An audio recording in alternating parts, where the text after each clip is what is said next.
We're back here, Chair Shot Reality, WrestleZone.com. Justin LaBar, Juice, the face that does not run this place, Springsteen.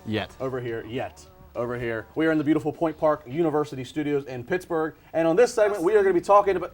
Come on, you know the drill by now. Justin. There we go.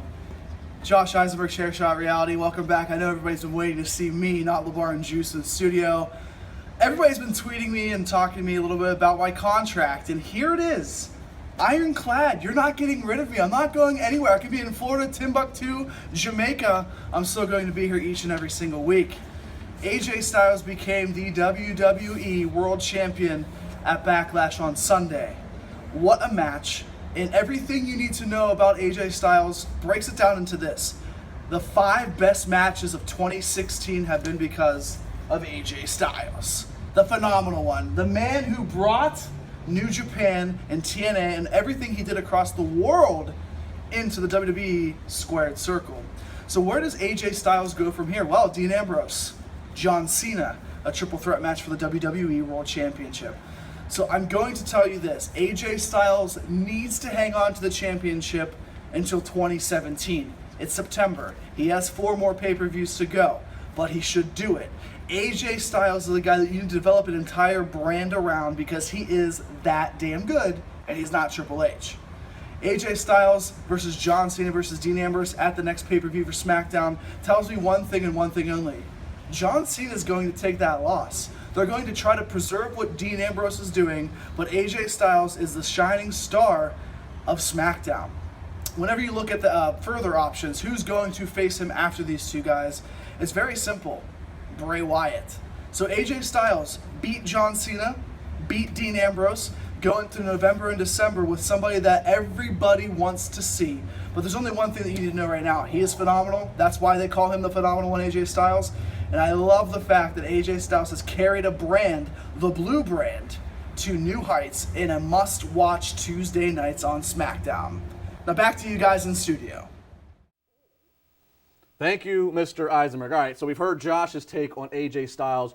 Juice, I know you're a long-time AJ Styles fan. Obviously, you love to follow New Japan. I mean, you follow everything around the wrestling world. You're like just a walking encyclopedia, I guess, a sponge. I do what I can. AJ Styles wins the WWE Championship against Dean Ambrose, something that I know that I was very happy about. I was surprised. You're surprised it happened? Because you picked Dean Ambrose, didn't you? Yeah, I was surprised that it happened so fast. I thought it was going to be more of a coronation of AJ Styles, him winning in a grand fashion. But as a heel, you can never just pick those. He just won how he needed to win, as his character dictates at the moment. And he's the champion. And I'm glad you said that because I've fielded on my radio show and on social media. I fielded some people that are upset that Owens and Styles, that they've won their titles in a fashion they have. And I'm like, what are you talking about? They're heels. What? I mean, that's the way they should win. It should be Triple H handing it to Owens. It should be AJ Styles low blowing. They are heels, and that's the way it should be. And in general, I tweeted about this. As soon as he won, and I just look back on his career, especially since it was 11 years to the day that he won the X Division Championship in a 5-star Dave Meltzer 5-star match that main evented TNA's Unbreakable that year.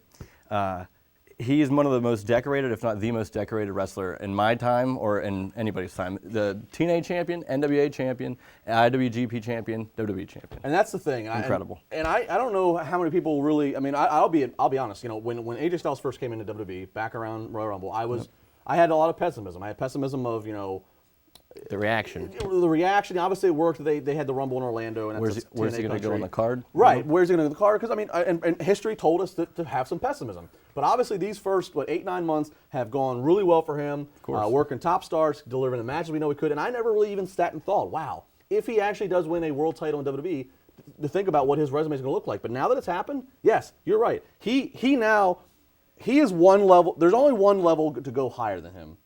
There's that immortality in wrestling that Hulk Hogan and Stone Cold Steve Austin and probably The Rock has. Some people can even make a case for Ric Flair because Ric Flair transcended into mainstream, but especially Austin, Rock, and Hogan. There's that immortality level of just household names. You can say it to anybody in the world and they know that those guys were professional wrestlers. Then there's the next step, and that's where AJ's at. AJ's now that next step with the Ric Flairs for sure, with the Shawn Michaels, with the Triple H's. Yep. It's that level of won everything possible. And he's world renowned. Everywhere, literally every single place he's gone, he's won probably a world title, if not something up to par with that. And I think that to get to that next step, He just has to keep going on this run in WWE. The WWE run was the last thing he needed to do to solidify himself, and now that he's there in 9 months as the WWE champion of all things, the sky's the limit. Do you think this is the biggest or only world title win that he gets, or do you think it's going to be even bigger if he wins it eventually as a babyface? I think that's where he what's could be left. coronated and get that one big moment. If it's at WrestleMania, then he might be at that next tier. Yeah. Well, I think the I mean, he's tier- not gonna win, like, 10 titles, I think you the know, tier it's- he's at is where and that's a great tier. It's forever. It's a matter of he's never going to be part of the Mount Washington of pro wrestling. Mount Washington. That's here in Pittsburgh. The Mount Rushmore.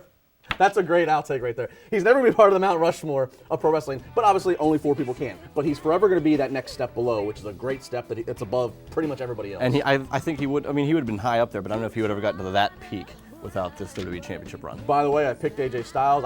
All of my other winners were correct as well. Nolan avoided the Wyatt Orton match, which we'll get to that. But all my other winners were correct. I even got a few of the who's going to be eliminated first. Came in 5th in Wrestle Rumble. After 2 years, I finally came in 5th. Maybe you belong on Mount Washington. Oh, Mount Washington. I'm one of the 4 faces of Pittsburgh. Absolutely. I think that could definitely happen. All right, Randy Orton, Bray Wyatt. We're going to talk about that coming up next. I don't even know what to make of it. I don't even have to tease it. So we'll just say we'll talk about that debacle on the next video. Stay tuned.